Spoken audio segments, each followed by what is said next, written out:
It shall be the policy of this nation to regard any nuclear missile launched from Cuba against any nation in the Western Hemisphere as an attack by the Soviet Union on the United States, requiring a full retaliatory response upon the Soviet Union. Krisis misil Kuba. Selama periode Perang Dingin, ada satu kejadian yang mengancam dunia dan hampir membuat perang nuklir antar dua negara adidaya terjadi. Namun, berkat negosiasi dan kesepakatan bersama, perang nuklir bisa dihindari.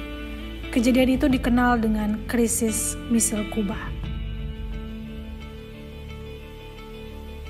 Krisis ini terjadi pada tanggal 14 hingga 28 Oktober 1962. Kuba adalah negara yang terletak di benua Amerika, tepatnya di Amerika Tengah, Kepulauan Karibia. Sebelum terjadinya krisis misil Kuba, ada dua kejadian yang mengawalinya, yakni Revolusi Kuba dan invasi Teluk Babi. Revolusi Kuba adalah peristiwa pemberontakan bersenjata yang dipimpin oleh Fidel Castro dengan tujuan menggulingkan kediktatoran Fulgencio Batista. Revolusi Kuba sendiri dimulai pada 26 Juli 1953. Kemudian, pada akhir tahun 1958, Fidel Castro pun berhasil menguasai Kuba. Karena telah dikuasai oleh Fidel Castro, maka pada tanggal 1 Januari 1959, Fulgencio Batista pergi meninggalkan Kuba. Semenjak itu, Fidel Castro telah menjadi pemimpin Kuba.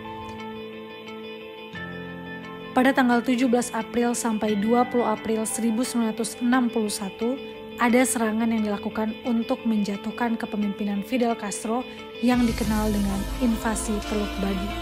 Namun, serangan tersebut berhasil digagalkan. Krisis misil Kuba ini terjadi setelah terungkap bahwa Amerika Serikat merupakan dalang di balik serangan tersebut.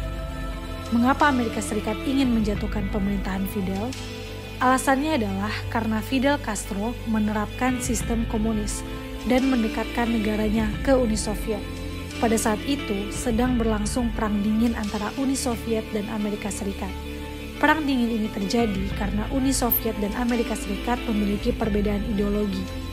Amerika Serikat dengan ideologi liberalismenya, sedangkan Uni Soviet dengan ideologi komunismenya. Kedua negara ini sama-sama memiliki keinginan untuk menyebarkan ideologinya. Tak hanya itu, kedua negara adidaya ini juga selalu berlomba dalam hal kecanggihan teknologi. Uni Soviet yang mengetahui bahwa dalang di balik serangan tersebut adalah Amerika Serikat mulai semakin khawatir. Oleh karenanya, pada bulan September 1962, Nikita Khrushchev, yakni Perdana Menteri Uni Soviet, menyatakan kepada Presiden John F. Kennedy selaku Presiden Amerika Serikat, apabila Amerika Serikat melakukan serangan berikutnya terhadap Kuba, maka akan dianggap sebagai tindakan perang. Tak lama kemudian, Uni Soviet mulai menempatkan pasukan militernya di Kuba dan juga rudal nuklir yang terdiri dari rudal jarak menengah hingga rudal jarak jauh yang ditempatkan di berbagai lokasi sekitar Kuba. Rudal tersebut merupakan ancaman terhadap Amerika Serikat karena dapat menghancurkan sebuah kota dalam waktu singkat. Kemudian, pada tanggal 14 Oktober 1962, pesawat mata-mata U-2 Amerika Serikat memotret sejumlah rudal balistik di Kuba yang saat itu sedang dibangun. Rudal ini diperkirakan dapat membawa hulu ledak nuklir dan terletak hanya 90 mil dari pantai Amerika Serikat. Gambar-gambar ini kemudian diserahkan kepada Presiden Amerika Serikat, John F. Kennedy. Amerika Serikat yang mengetahui hal tersebut mulai membentuk pasukan militer di Florida yang siap menyerang Kuba apabila diperlukan. Pada tanggal 22 Oktober 1962, dalam pidato televisi, John F. Kennedy memberitahukan publik Amerika Serikat tentang keputusannya dalam memblokade Kuba dengan Angkatan Laut Amerika Serikat. Tak hanya itu, ia juga menuntut Uni Soviet untuk menarik rudal-rudalnya atau Amerika Serikat akan menyerang Kuba. Di hari berikutnya, tepat pada tanggal 23 Oktober 1962, Khrushchev menyatakan bahwa ia menolak permintaan John F. Kennedy untuk menarik rudal-rudalnya. Di saat yang bersamaan, kapal-kapal Amerika Serikat sudah bergerak menuju perairan sekitar Kuba. Di lain sisi, kapal selam Uni Soviet pun juga bergerak menuju Kuba. Keesokan harinya, pada tanggal 24 Oktober 1962, Khrushchev marah dan menuduh John F. Kennedy telah mengancam Uni Soviet. Lantas, bagaimana krisis misil Kuba berakhir? Pada tanggal 26 Oktober 1962, Khrushchev mengirimkan surat pertamanya kepada John F. Kennedy. Ia berjanji untuk menghapus rudal dari Kuba jika blokade tersebut dicabut. Pada tanggal 27 Oktober 1962, Mayor Rudolf Anderson yang merupakan pilot U-2 Amerika Serikat ditembak jatuh dan dibunuh di atas Kuba.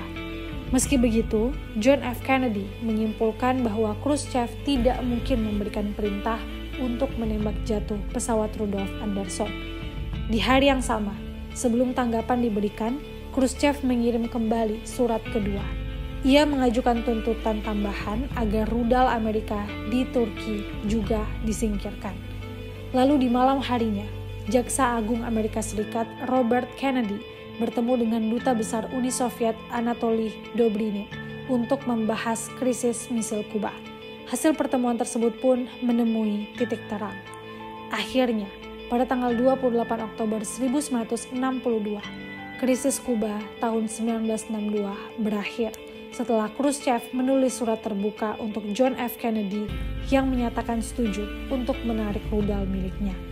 Namun, dengan syarat Amerika Serikat tidak akan menyerang Kuba dan berjanji menarik rudalnya dari Turki.